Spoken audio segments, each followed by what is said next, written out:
지금 매년 이렇게 보면은 이런 맨홀 사고가 상당히 많아요, 생각보다. 예. 10년 동안 지금 126명 정도 되거든요. 맨홀 사고 사망자가.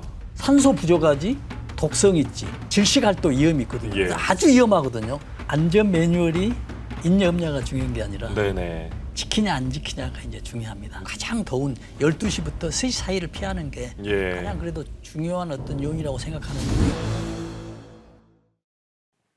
실시간 재난안전정보방송 재난안전 119 안전토크 시간입니다. 오늘은 한국안전전문가협회 이송규 회장님 나오셨습니다. 어서 오십시오. 네, 안녕하세요. 네, 요즘 이 폭염 속에 맨홀에 들어가서 이제 작업을 하던 작업자들의 지금 사고가 잇따르고 있는데요. 먼저 관련 뉴스 2개가 준비되어 있습니다. 보고 말씀 이어가겠습니다.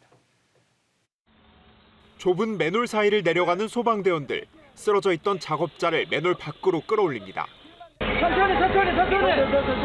최고 기온이 38도를 넘나들던 어제 낮 12시 반쯤 서울 금천구 맨홀에서 70대 남성 작업자 2명이 질식해 쓰러졌습니다. 이들은 서울 남부 수도사업소와 계약을 맺은 하청업체 소속 일용직 노동자로 상수도 작업을 하다 변을 당했습니다. 사고가 난 맨홀입니다. 먼저 맨홀 안으로 진입한 작업자가 숨졌고 뒤이어 구조에 나선 또 다른 작업자 역시 심정지 상태로 병원으로 이송됐습니다. 무더위 속 맨홀 안은 특히 위험한 상태였습니다. 소방당국이 측정한 내부 산소 농도는 4.5% 미만으로 통상 대기 중 산소 농도의 4분의 1 수준이었습니다. 날씨가 좀 뜨거워지게 되면 밀폐 공간에서 산소 농도가 부족해지고 이산화탄소라든지 이런 것들이 이제 많이 발생하다 보니까 질식할 수 있는 또는 뭐 산소 결핍에 의해서 이제 사망될 수 있는 이제 그런 가능성이 상당히 높은 거죠. 실제 지난 10년 동안 맨홀 등 밀폐 공간에서 질식재해로 숨진 사람은 126명. 이 가운데 여름철 사망자는 40명으로 3건 중 1건 꼴입니다. 이 때문에 작업 전 미리 맨홀 안 산소 농도를 측정해야 하지만 경찰은 측정이 이루어지지 않은 것으로 보고 있습니다. 노동부 장관은 밀폐 공간 작업 시 마스크 착용과 유해가스 측정 의무가 확실히 지켜질 수 있도록 관련 규정을 조속히 개정하겠다고 밝혔습니다. 소방관들이 맨홀 입구에서 구조 작업을 벌입니다. 이어 의식을 잃은 사람을 끌어올립니다. 폭염이 절정이던 오늘 오후 2시 20분쯤 경기 평택의 반도체 장비 제조 공장 건설 현장에 있는 맨홀에서 40대 작업자 2명이 쓰러진 채 발견됐습니다. 하청 노동자가 청소를 하러 5m 깊이의 맨홀로 들어갔다가 의식을 잃었고 구조하러 들어갔던 안전관리자도 함께 쓰러졌습니다. 200 높이에서 좀 떨어졌는데 질소가 이렇게 좀 상태가 되는데 이들은 30분 만에 구조돼 병원으로 옮겨졌고 가까스로 의식을 회복했습니다.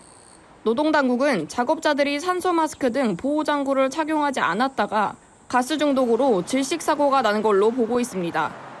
또 산소 농도를 측정하고 환기를 한 뒤 작업해야 하는데 이를 지키지 않은 것으로 의심하고 있습니다. 질소가스 그 자체는 되게 무색이고 묻히거든요. 냄새도 안 나요, 이것은요. 흡입에 의해서 이게 하게 되게 되면 머리가 좀 아프다든지 호흡곤란이 온다든지 어지럽다든지 또는 의식저하. 경찰과 노동당국은 현장 관계자 등을 상대로 안전수칙을 준수했는지 확인할 방침입니다. 앞서 지난 6일에도 인천에서 맨홀 작업을 하던 작업자 2명이 숨졌습니다. 당시 작업은 불법 재하청에 안전장비도 제대로 갖추지 않은 채 진행됐던 걸로 드러났습니다. KBS 뉴스 김보담입니다. 네, 함께 보신 대로 이 맨홀 작업자 사망 사고 참 안타깝습니다. 네. 예, 사고 경위와 원인 좀 짚어주신다면요. 그렇습니다. 정말 안타까운데요. 지금 이날 27일이거든요. 근데 27일 날 온도가 기온이 28도였어요. 예, 예. 그래서 지금 여름 중에서도 가장 이제 더운 시간대로 보면 12시부터 3시까지거든요. 네, 그러니까 뭐 38도까지 올라가는 상황에서 이제 가장 더운 시간이잖아요. 그렇죠. 그때 12시 반경에 지금 맨홀로 작업하러 들어간 거예요. 네. 그러다가 이제 나오지 않으니까 다시 또 들어가서 또 한 사람은 사망하고 나중에 이제 들어간 사람은 겨우 이제 의식을 찾았었던 그런 상황인데 네.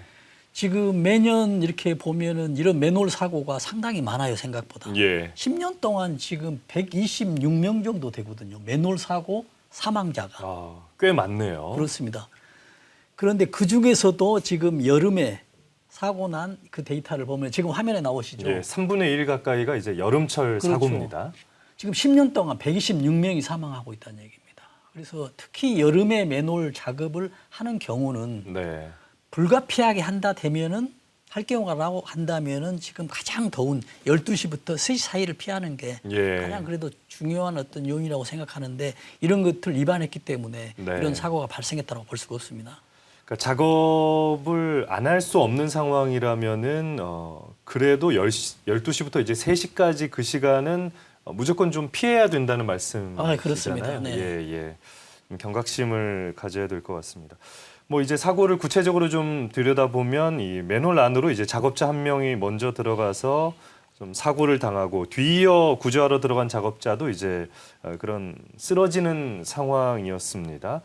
안전 매뉴얼이 있을 텐데요. 그래도 이제 사고는 발생을 한단 말이죠. 그렇습니다. 지금 이제 저는 이렇게 생각하거든요. 안전 매뉴얼이 있냐 없냐가 중요한 게 아니라 네네. 지키냐 안 지키냐가 이제 중요합니다. 네. 당연히 안전 매뉴얼은 있거든요. 왜냐하면 뭐 앞에서 방송에도 나왔습니다만은 산소 농도를 측정해야 되거든요. 네. 또 거기에 어떤 유해가스가 있는지도 측정을 하고 또 가스가 있다라고 한다면 거의 가스가 있다라고 보죠. 네, 그러면 네. 또 강제로 환기를 시켜야 됩니다.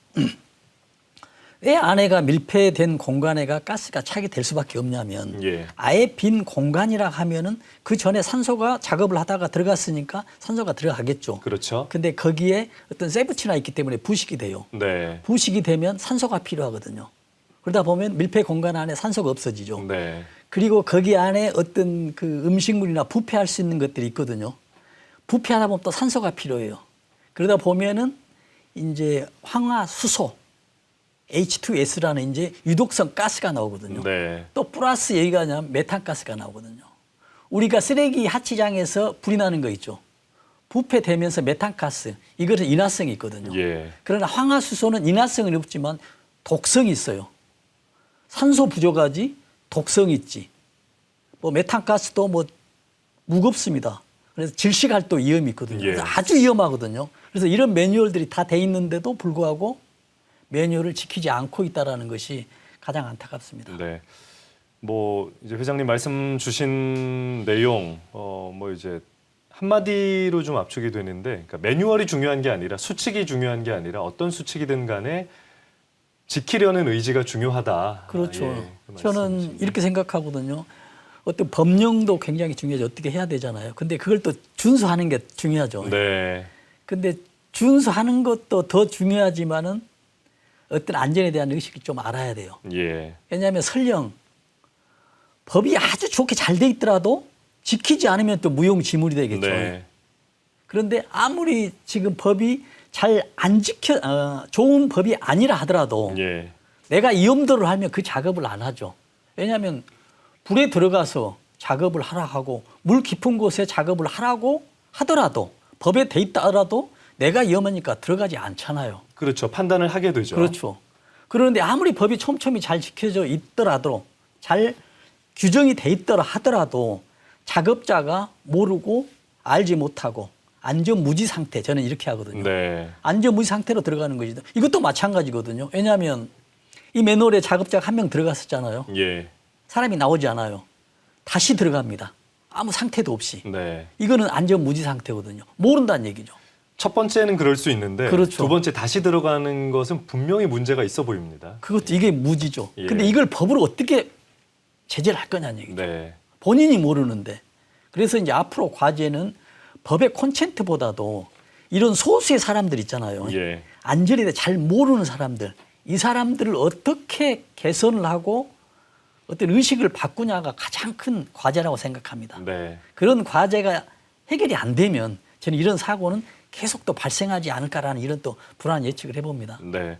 그러니까 분명히 지켜야 할 수칙도 있고 이 수칙을 잘 준수를 해야 하는데 기본적으로 작업자나 이제 주변의 관리자들이 가져야 할 이 안전에 대한 어떤 인식. 그렇죠. 어떤 예. 상식 기본적인 걸 몰라요. 네네. 그러다 보니까는 들어가는 거예요. 네네. 위험한지도 모르고. 왜냐하면 시각적으로 보이지 않기 때문에 그렇죠. 냄새도 거의 없거든요. 그게 들어가는 거예요. 근데 위험한 불이나 마찬가지인 곳인데 네. 그래서 참 안타깝습니다. 그렇습니다. 폭염으로 인해서 이제 최근 뭐 가정이나 이제 직장 그리고 사회 전반에서 이제 냉방기기 사용이 이제 폭증하고 있습니다. 밤사이 대규모 정전 사태가 잇따라 발생하고 있는데요. 먼저 다음 뉴스 보고 오시겠습니다. 아파트 단지 전체가 칠흑 같은 어둠으로 덮였습니다. 더위를 견디다 못한 주민들은 반팔 반바지 차림으로 집 밖으로 나왔습니다. 더운데 고생했고 다들 나와 있었죠. 난리도 아니었죠. 전부들 나와가지고 뭐 카페를 가는 등 또 아는 지인 집으로 가는 분도 계시고 또 저기 차에서 시동 켜놓고 에어컨 켜놓고 있고. 어제 오후 8시 20분쯤 인천 연수구의 한 아파트 단지 1,400여 세대에 전기 공급이 끊겼습니다. 무더위에 전력 수요가 급증하면서 아파트 변압기가 고장난 거로 추정됩니다. 한전이 긴급 지원에 나서 일부 세대는 1시간 반 만에 복구됐지만 700여 세대는 밤새 큰 불편을 겪었습니다. 비슷한 시각 서울 동작구의 한 아파트에서도 4개 동 400여 세대가 정전 피해를 입었습니다. 아파트 관리사무소는 1시간 10여 분 만에 복구를 마치고 각 동에 순차적으로 전기 공급을 재개했습니다. 어제 오후 6시쯤에는 경기도 화성의 1,500여 세대 규모 아파트 단지에서도 정전이 발생했습니다. 아파트 전기 기계실 과부하로 전력 공급이 끊긴 거로 보이며 복구에는 40여 분이 걸렸습니다. 이번 정전으로 주민 4명이 승강기에 갇혔다 구조되기도 했습니다. KBS 뉴스 이희연입니다. 네. 이 사람이 이제 에너지 없이 살 수가 없는 건데 이제 전력 수요가 커지면서 지금 이제 정전 사태가 잇따르고 있습니다. 2차 피해까지도 이제 염려가 되는 부분인데요. 그렇죠. 지금 우리가 이렇게 생각해 봅니다. 우리 집에 밤에 갑자기 정전이 돼 있다. 네, 그럴 수 있죠. 이제 불을 밝혀야 되잖아요. 이제 서두르죠. 네. 그러면 2차적으로 낙상 사고가 발생할 수 있습니다. 그래서 우리가 집에 이제 보통 휴대전등 있잖아요. 네. 손전등을 비치를 하기는 하죠. 그런데 이걸 찾아야 되잖아요. 그렇죠. 가장 가까운 곳에 있어야 되는데 이걸 가장 가까운데 어디 뭐 서랍에 넣어놓으면 서랍에 가는데 물론 뭐 휴대폰에 어떤 그 불빛도 있습니다. 전등도 네. 있습니다만은 밝질 않잖아요. 이러다 보면 뭐 넘어지는 사고, 부딪히는 사고, 낙상 사고가 있겠죠. 예. 또 우리가 보면은 2차적으로 또 사고 나는 거 보면 냉장고에 음식이 들어있잖아요. 예. 전자제품 모든 스톱이 되니까 또 이런 것도 좀 상하고 또 그래서 이제 밖으로 나가면 엘리베이터에 갇히는 경우도 있죠. 그렇죠. 또 어떤 경우가 있냐면 엘리베이터가 또 작동이 또 안 되는 경우도 네. 불빛이 없으니까 또 계단으로 가다가 넘어지는 이런 연쇄적인 이런 사고, 특히 어린이 노약자 또 몸이 불편한 분이나 어떤 뭐 불행하게도 뭐 아픈 분이 그 당시에 있었다라고 하면 예. 굉장히 복잡해지잖아요. 그렇죠. 그래서 이런 것들을 좀 가정하에 대비를 좀 하는 것이 좀 중요하다고 생각합니다. 네.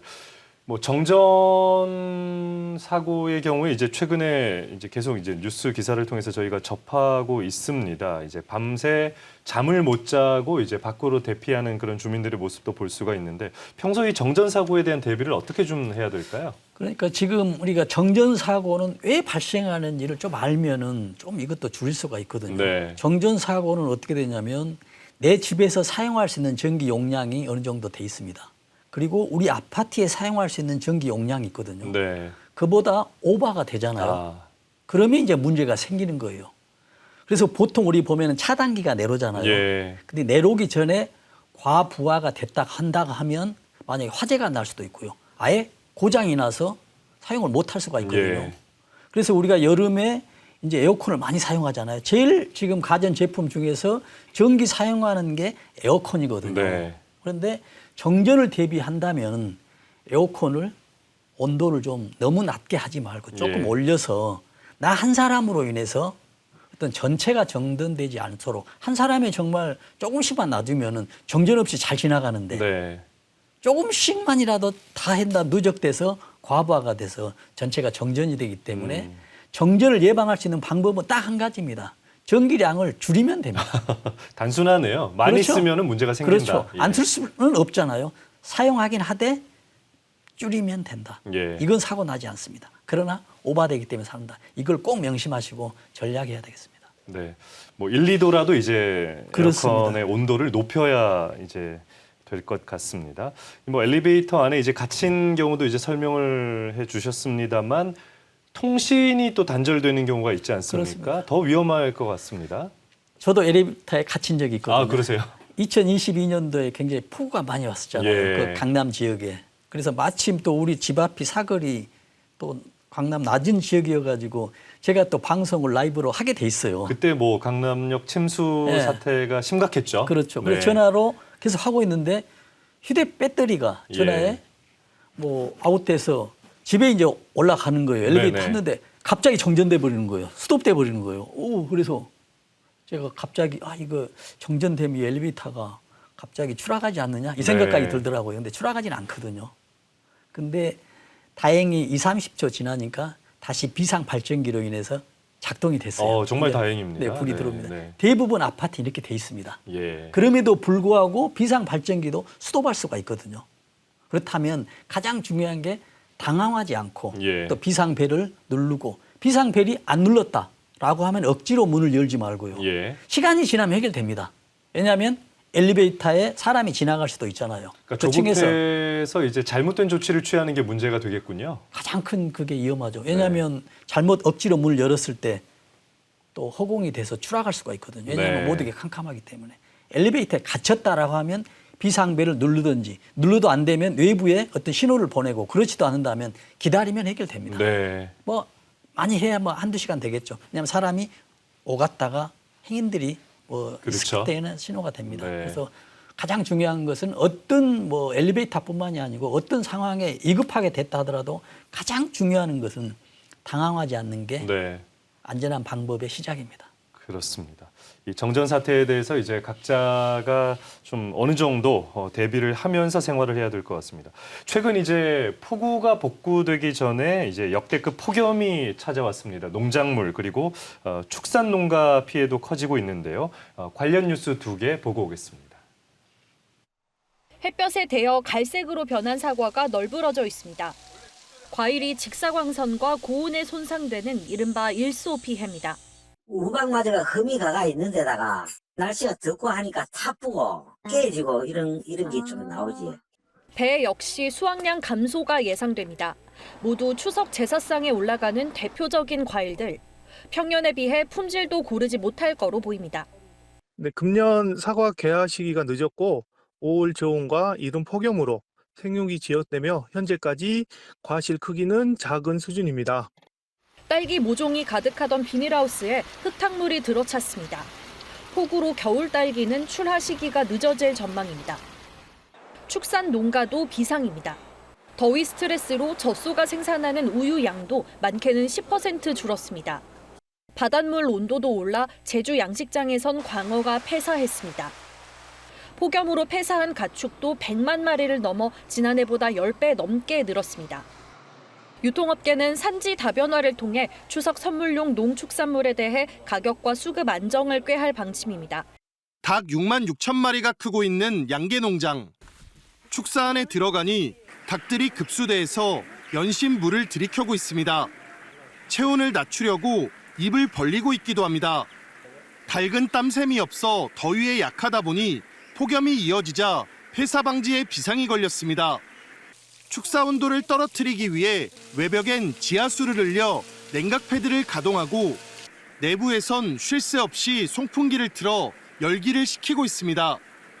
밀집도를 줄이기 위해 사육 개체수도 줄이고 스트레스 완화제까지 주고 있지만 언제 문제가 생길지 몰라 걱정입니다.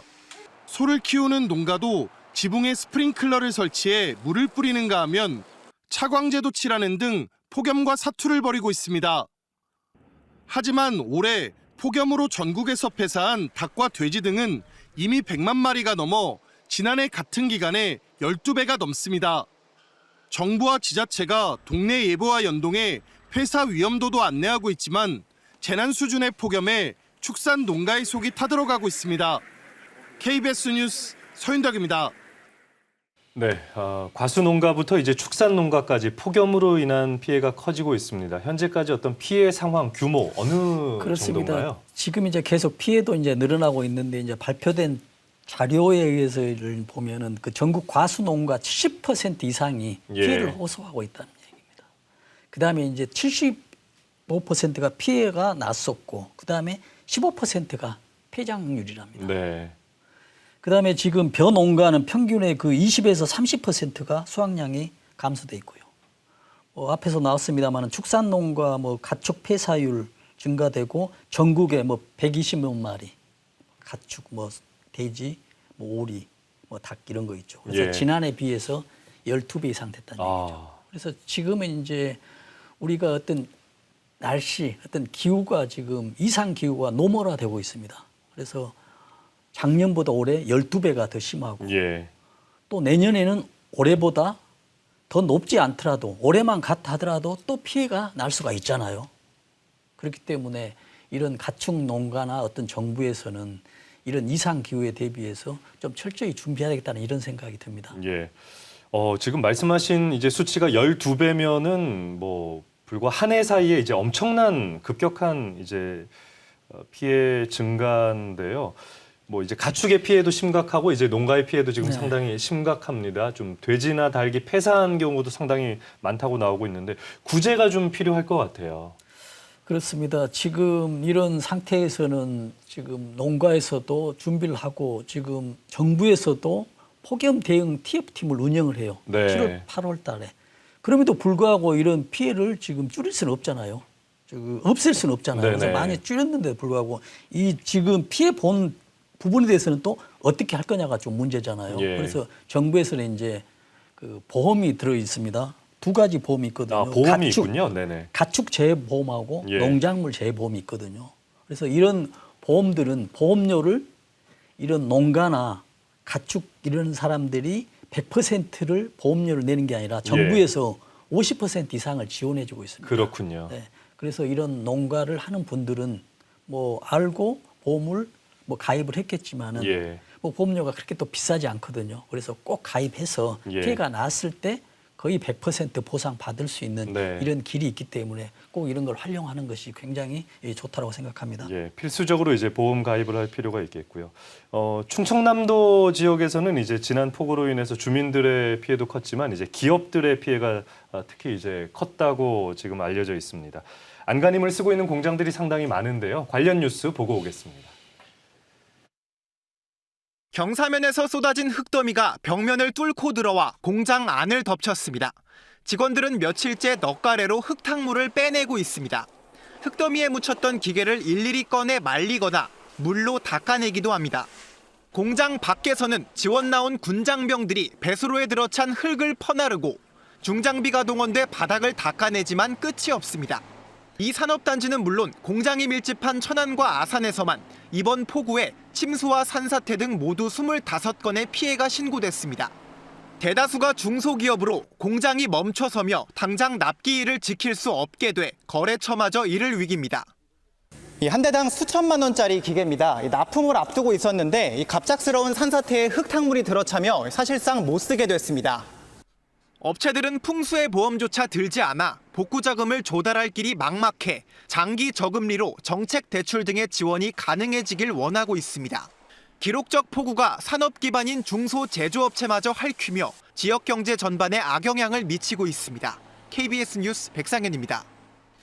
네, 천안과 아산 일대 중소기업체들의 이제 피해가 상당히 큰 것 같은데요. 구체적인 피해 상황 규모 어느 정도입니까? 그렇습니다. 지금 천안 아산이 지금 굉장히 집중호우가 내렸잖아요. 네. 지금 단 뭐 1일 만에 집중호우가 내린 그 양이 300에서 약 400mm 정도 됩니다. 상당하네요. 네, 근데 이 미리가 어느 정도 되냐면 이 지역에서 1년에 내릴 수 있는 예. 연평균 강수량이 한 1,300에서 한 1,500 이 정도 되거든요. 네. 지금 며칠 만에 3분의 1 이상이 지금 비가 내렸다는 얘기입니다. 예. 이 정도로 어마어마하게 비가 내렸기 때문에 지금 앞에서 나왔습니다만 어떤 농기구나 이런 것들이 전부 침수되고 있어서 어떤 굉장히 안타까운 이것도 상황을 지금 되고 있습니다. 예. 말씀하신 대로 이제 서너 달 동안 내려야 할 이제 강수량이 하루 이틀 만에 그렇죠. 이제 쏟아진 건데요. 뭐 피해가 없을 수가 없습니다. 지금 이제 공장을 정리하는 모습을 저희가 잠시 봤는데 상당히 이제 안타까운 그런 모습이고요. 시설 복구비를 이제 정부가 특별 재난구역으로 지정을 하더라도 뭐 지원은 되지만 뭐 앞서 말씀드린 대로 이 보험 가입은 좀 필수적으로 있어야 될 것 같아요. 기업체도 말이죠. 그렇습니다. 지금 앞에서 있었잖아요. 지금 재난이 발생된 농가부에는 그 농작물 재해보험이 있고 예. 또 가축 재해보험이 있잖아요. 근데 이런 같은 경우에는 풍수해 보험이 있습니다. 풍수해 보험. 네. 네네. 정확히 하면은 작년부터 이제 풍수의 지진 보험이거든요. 예. 이제 지진물 포함해서 풍수의 지진 보험인데 지금 앞서 이제 표가 나오고 있는데요. 네. 지금 보면은 2018년에서 2024년까지 지금 보험급 지급 내역입니다. 네. 굉장히 뭐 주택도 있고 몬실도 있고 상가 공장 있잖아요. 이게 지금 2,238억이 지금 지급되고 있습니다. 보험금으로. 그러네요. 그래서 이런 걸 이제 활용하는 것도 네. 굉장히 중요하다고 생각합니다. 특히나 2024년에는 이 온실 보험금이 상당하게 이제 증가한 걸 그렇죠. 또 볼 수가 있습니다. 저 온실이 보면은 뭐냐면 그 비닐하우스거든요. 예. 이게 이제 굉장히 날씨가 덥기 때문에 많이 네. 활용해서 보상금도 많이 나가고 있습니다. 네. 그러니까 풍수의 보험, 풍수의 지진 보험, 네, 네. 뭐 이제 필수로 가입을 해야 하는 그러니까 네. 기후 변화에 따라서 이 지구 온도가 상승함에 따라서 우리가 추가로 가입해야 할 이제 보험 같은 것들이 계속 이제 생기는 거네요. 그렇습니다. 네네네. 뭐 지진 피해도 이제 보상을 받을 수 있다고 알려져 있고요.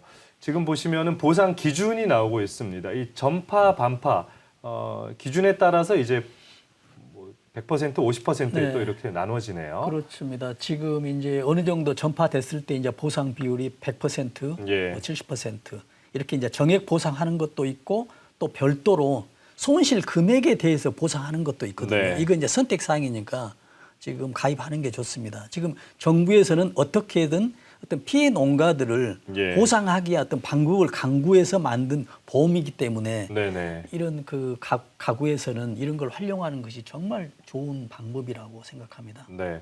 그러니까 주택뿐만이 아니라 앞서 말씀하신 이제 비닐하우스, 네. 뭐 온실도 대상이 되고 상가나 공장도 대상이 네. 되는데 어느 정도 이제 정부 지원이 있기 때문에 가입자는 뭐 절반 가까이만 부담을 하면 된다는 거죠. 그렇죠. 지금 이 규정상에 보면은 0에서 예. 지금 뭐 50%까지는 자부담이거든요. 지금 왜 이렇게 차등을 줬냐면은 네네. 아예 그 낮은 저소득 있잖아요. 예. 여기에서는 거의 100%까지 지원해 줍니다. 아, 네네. 왜냐하면 우리가 재난은 어디서부터 시작되냐면 취약 계층에서부터 시작된다고 하거든요. 예. 그래서 그 취약 계층에 대해서는 정부가 전폭적으로 보험료를 다 지원해 줘요. 네. 그러면 가입했을 때 지원해 주거든요. 그래서 이런 그 농가나 이런 분들은 가입해야 되는데 우리 일반 주민들 모든 국민들이 다 가입할 수 있습니다. 예. 풍수의 보험은. 왜냐하면 아파트 같은 경우 마찬가지거든요.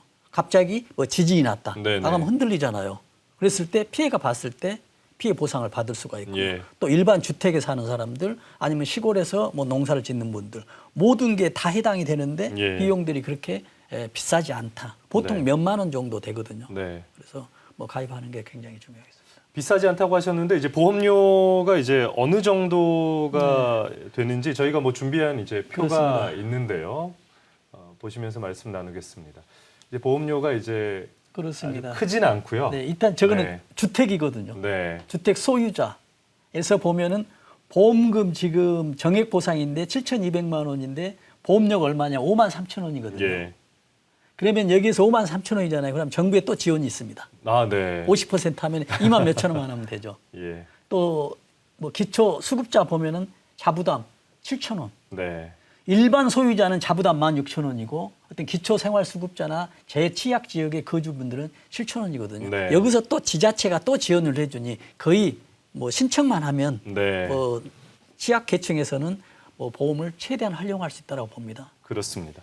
뭐 엊그제 이제 이 러시아 캄차카 반도에서 또 지진이 있었고 네. 하와이나 일본까지 이제 쓰나미 경보가 울릴 정도로 언제 어디서 이 지진 재해가 또 발생할지 모르는 상황이고 말씀하신 대로 이제 매년 이 폭염과 폭우로 인해서 이제 피해가 많아질 것이 이제 눈에 보이기 때문에 이 풍수의 보험 같은 경우는 뭐 필수라고 봐야 되겠네요. 그렇죠. 근데 이제 보통 이런 생각을 하거든요. 이제 나이 드신 분들 한 50대가 됐다라고 예. 하면 내가 농사를 여기서 한 몇십 년 지었잖아요. 그렇죠. 근데 내가 지금 평생 여기서 농사를 지어보니 경험치가 있죠. 경험치가 있어서 네. 괜찮다라고 하는데 네. 그런 생각 자체가 이미 잘못됐습니다. 위험한. 네, 왜냐하면 100년 만에 200년 만에 한번 나오는 어떤 폭우나 폭염이거든요. 네. 이런 거는 두 번 겪은 사람이 한 명도 없어요. 예. 왜냐하면 100살 넘은 분이 없기 때문에. 그래서 그런 생각을 갖지 않고 가입을 하게 되면 보험이라는 것은 내년에 받는 게 아니고 평생 한 번만 받아도 네. 훨씬 더 유리하거든요. 그렇죠. 근데 네. 평생 한 번 오는 재해를 보험을 받지 않으면은 정말 큰 피해가 되기 때문에 네. 이런 보험을 꼭 가입해서 활용하는 게 좋다는 말씀을 다시 한번 드립니다. 예. 오늘 뭐 이제 폭우로 인한 이제 피해 상황 그리고 여러 가지 이 맨홀 작업자 그 안전 수칙 이런 이야기들을 이제 회장님과 나눠봤습니다. 오늘 이제 마지막 30초 안전 챌린지 순서인데요. 이제 정전으로 인한 2차 피해를 좀 예방해달라는 네. 그런 수칙 좀 30초간 전해주시면 좋을 것 같습니다. 네, 그렇습니다. 지금 만약에 우리가 밤에 정전이 된다면 앞이 캄캄하겠죠. 이런 걸 대비해서 어떤 손전등을 주비하는 게 굉장히 중요합니다. 만약에 손전등을 찾다가 넘어지는 2차 사고가 발생할 수가 있고요. 또 밖으로 나가는데 엘리베이터에 갇히는 경우도 있고 엘리베이터가 작동하지 않는 경우가 있습니다. 갇히는 경우가 있었을 때는 정말 당황하지 않고 행동하는 게 굉장히 중요하고요. 특히 이제 냉장고 같은 데는 음식이 많지 않습니까? 네. 이런 것들을 변지 않기 위해서 음식 안에 얼음을 넣는 것도 굉장히 중요합니다. 그러나 가장 중요한 것은 정전 시 때 우리가 캠핑용 발전기 있죠. 휴대용. 이걸 활용하는 것이 가장 좋다고 생각합니다. 네. 이상입니다. 오늘은 여기까지 듣도록 하겠습니다. 지금까지 한국안전전문가협회 이성규 회장님이었습니다. 감사합니다.